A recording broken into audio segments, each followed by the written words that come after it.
I know our family is struggling with debt right now. If you get married, we can pay off the debt with the wedding contribution from your spouse's family. You're 18 now, old enough to marry. Marry Freddie." In other words, I was being told to marry that overweight man named Freddie. All for money.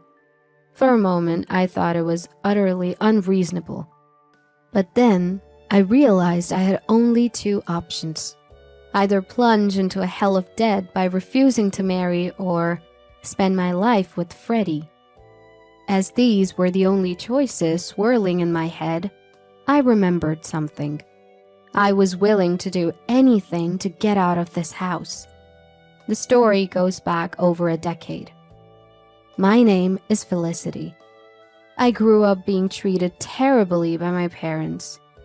My father died in a car accident when I was 3. He was a very kind man, but Mom apparently didn't like him very much.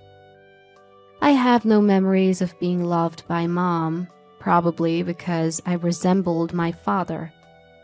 Mom remarried just 6 months after my father's death.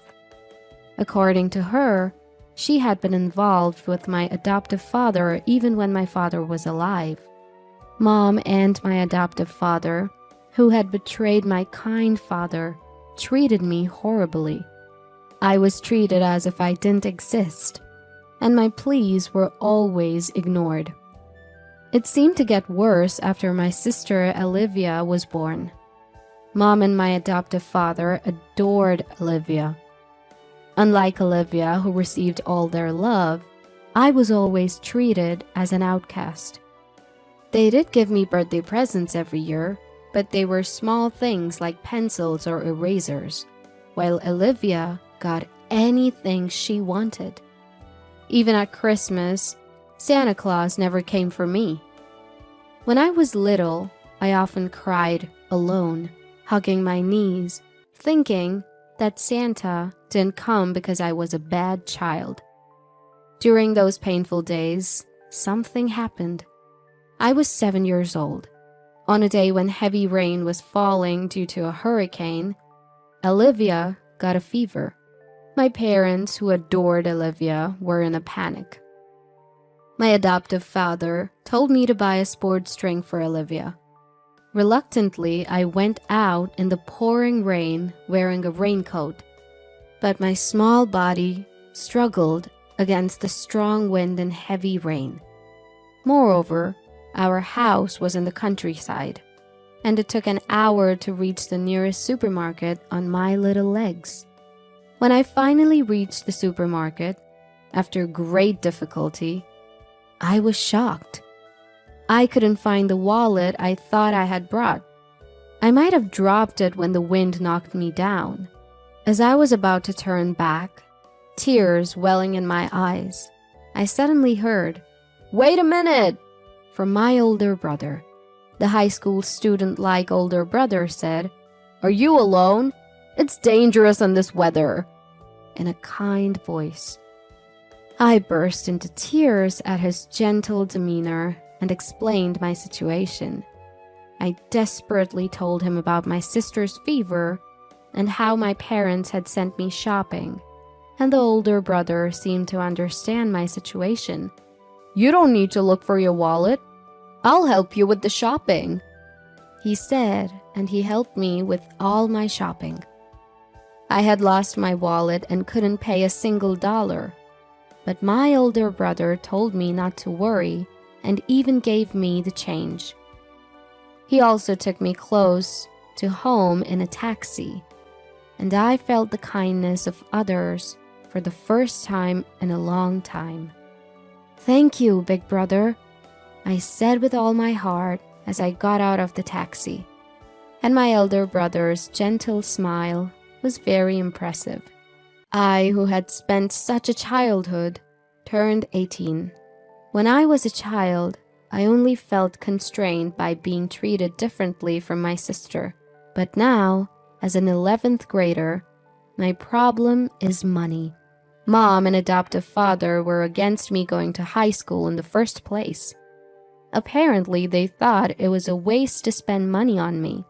But I insisted on going to high school, and the condition they gave me was that if I wanted to go to high school and stay at home, I had to put $1,000 into the family every month. The money I earned desperately from part-time jobs was consumed by living expenses.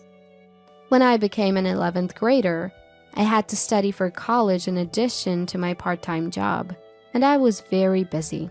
Mom and adoptive father probably won't pay for my college. I spent all my time working and studying to get a scholarship. One day, Olivia, who had become an 8th grader, came home triumphantly and said to our parents, "Listen, listen! I got scouted by the entertainment industry." What Olivia put on the dining table was a business card from an entertainment production company I had never heard of. Mom and adoptive father said, "Olivia is cute after all," and were delighted. "Olivia has a sparkle, so I thought something like this might happen. Keep it up, Olivia. Having a daughter as a celebrity is great. Way to go, Olivia. You're nothing like your big sister." "Well, of course, I am much, much cuter than my big sister." Olivia, raised by parents who had always looked down on me and praised Olivia, compared herself to me at every opportunity. This time, she arrogantly asked, "You think so too, don't you, big sister?" I replied, "Yes," because arguing would undoubtedly lead to trouble. Olivia was supposed to have joined an entertainment industry, but months went by without any contact. The parents, who thought it was strange that they were being charged for lessons and membership fees, found out that the entertainment agency was a fraudulent group and had already disappeared. All that was left for the parents was a debt of $20,000. The parents looked desperate, but I just calmly paid $1,000 to the family and focused on my studies. I won't spare any effort if I can get out of this house. With that in mind, I was working hard at my part-time job and studying. A few weeks later, when I got home, I heard an unfamiliar voice from the living room. Wondering what it was, I was about to go up to my room on the second floor when I heard adoptive father calling me from the living room. Wondering what it was about, I peeked into the living room and found two unfamiliar men besides adoptive father. One was a man of the same age as adoptive father, and the other was a very fat man. As I was surprised by the size of the man sweating in the air-conditioned room, adoptive father introduced the two. "This is Mr. Newell. Say hello." "Oh, nice to meet you." As I hurriedly greeted them, the two men smiled and looked at me. Mr. Newell is a well-known large-scale landowner in this area, known to everyone. Why would such people come to our house? As I was puzzled, adoptive father said something outrageous. "Mr. Newell's son, Freddie, is your fiancé. Be polite." "What?" Startled, I raised my voice, and adoptive father, looking flustered, took me out into the hallway. "What's going on?" I asked adoptive father in a whisper, and he answered in a whisper as well. "You know we're in trouble with debt. If you marry, we can pay off the debt with the wedding contribution from their family. You're 18 now and can marry. Marry Freddie." In other words, I had to marry that fat man Freddie for money. I thought it was utterly unreasonable for a moment, but I realized I had only two choices. Either reject the marriage and plunge into debt hell, or marry and live with Freddie. As those were the only two options swirling in my head, I remembered I was willing to do anything to get out of this house. "Are you done talking? What do you think, Felicity? Will you marry our Freddie?" Mr. Newell, who had been waiting in the living room, asked me anxiously. I answered with a smile. "Yes, gladly. And so I was to marry Freddie.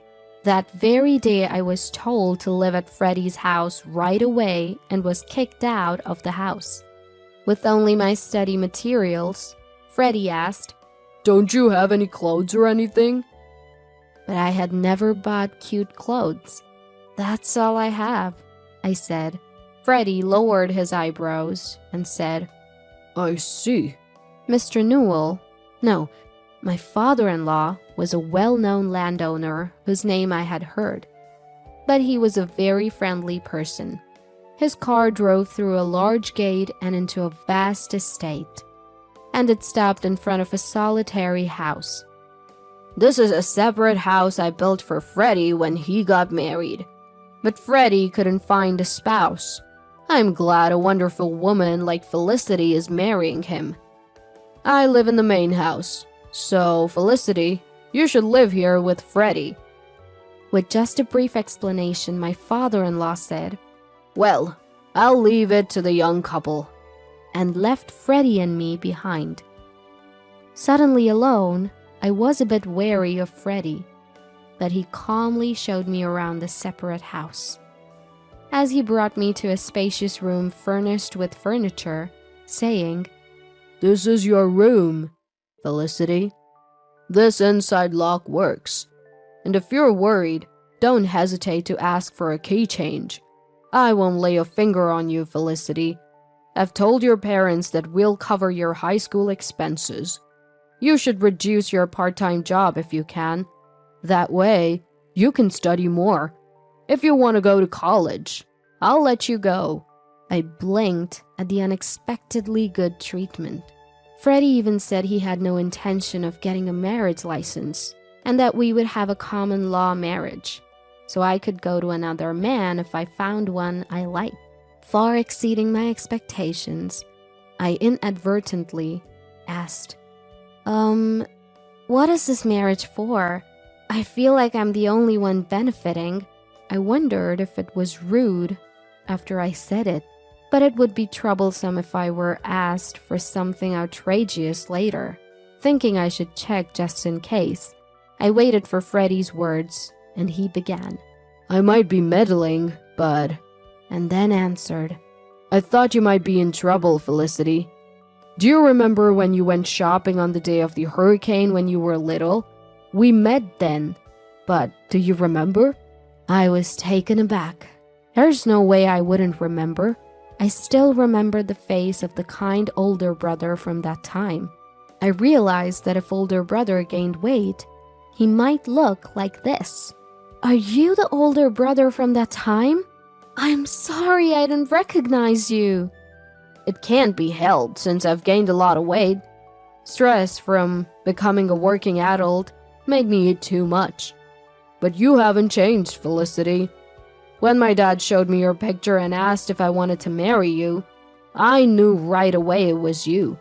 Are you still being discriminated against and suffering like your sister?"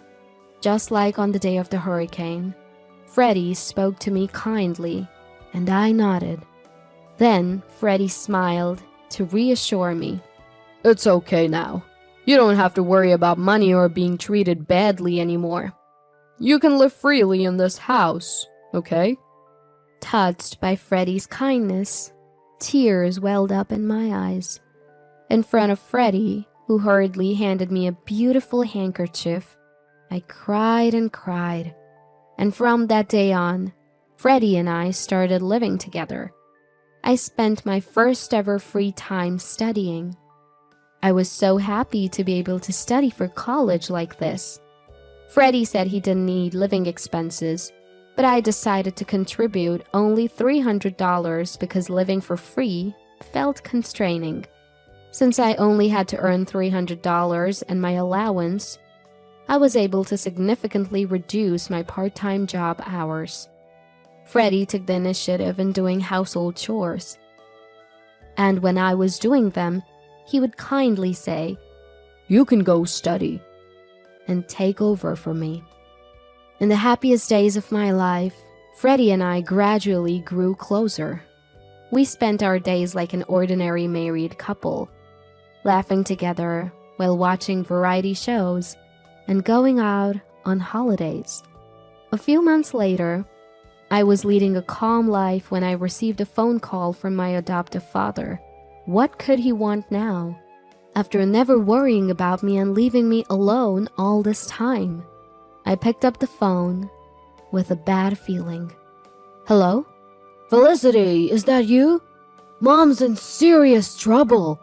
I was taken aback by adoptive father's loud voice as soon as I answered the phone.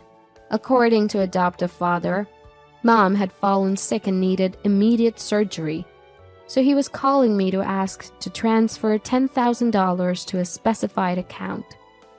Mom had neglected me since childhood, but she was still my mom. Facing a life-threatening situation, I couldn't just ignore her. What happened all of a sudden? Which hospital and what kind of illness? When I asked out of concern, adoptive father hesitated, saying, Well, it's the hospital, but... I began to feel something was off, as adoptive father suddenly became flustered. He couldn't even name the disease, which was clearly suspicious. You're lying, aren't you? Enough. Don't call me for such nonsense. Wait, okay, I admit it. I lied. The truth is, I had an accident recently, and I'm being billed $10,000. According to adoptive father, he had crashed his car the other day, and the person he hit was a scary guy. He was now being billed $10,000 for repairs and medical expenses, and he claimed he couldn't pay. My irritation with him grew. You're probably lying again. It's true this time. Please, Felicity, ask Freddie to transfer the $10,000. You're all we have left. I snapped at adoptive father's desperate plea. Don't mess with me. I can't believe you called after so long just to ask for money. Neither you nor Mom ever cared about me. Not even once. And now you want me to help you? That's too convenient. No matter what you say, I have no intention of transferring the money. Goodbye. Ignoring adoptive father's plea to wait, I hung up the phone and blocked the numbers of adoptive father, Mom, and Olivia. A few weeks later, as I happened to pass by my family's house, I noticed it was vacant. A gossip-loving neighbor lady approached me, and from her I learned that the story about hitting a scary guy's car was true. According to the neighbor lady, my parents and Olivia had secretly packed their bags and left the house at night. They must have fled and are likely living a hidden life now. Living in fear must be incredibly stifling. Thinking about it, I felt a sense of relief deep in my heart. Meanwhile, I was living happy days. I had completely fallen in love with Freddie. Though Freddie, who was 10 years older than me, was often hesitant about dating me, my persistent confessions led to a decision to start dating once I graduated from high school. Freddie even took time off work to attend my high school graduation ceremony. As he accompanied me in my eating and exercise habits, Freddie slimmed down to his original figure and transformed into a handsome man.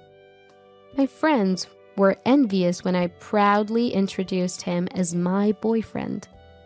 After my high school graduation, Freddie and I submitted our marriage registration to officially get married. When I said I wanted to marry, Freddie nodded in agreement, so we decided to submit the marriage registration. It would take a little time for the marriage certificate to be issued, but now we were officially a married couple, not just in a common law marriage. On the way home from the city hall, we held hands for the first time. I laughed at Freddie's adorable shyness, and he said, "Now that you're my wife, Felicity, you can't be swayed by any handsome boys you meet in college." I thought I was the only one in love, that it seemed Freddie loved me very much too. I found it so ticklish that I burst into laughter. There's no way that could happen. Out of all the people I've met, Freddie is the most handsome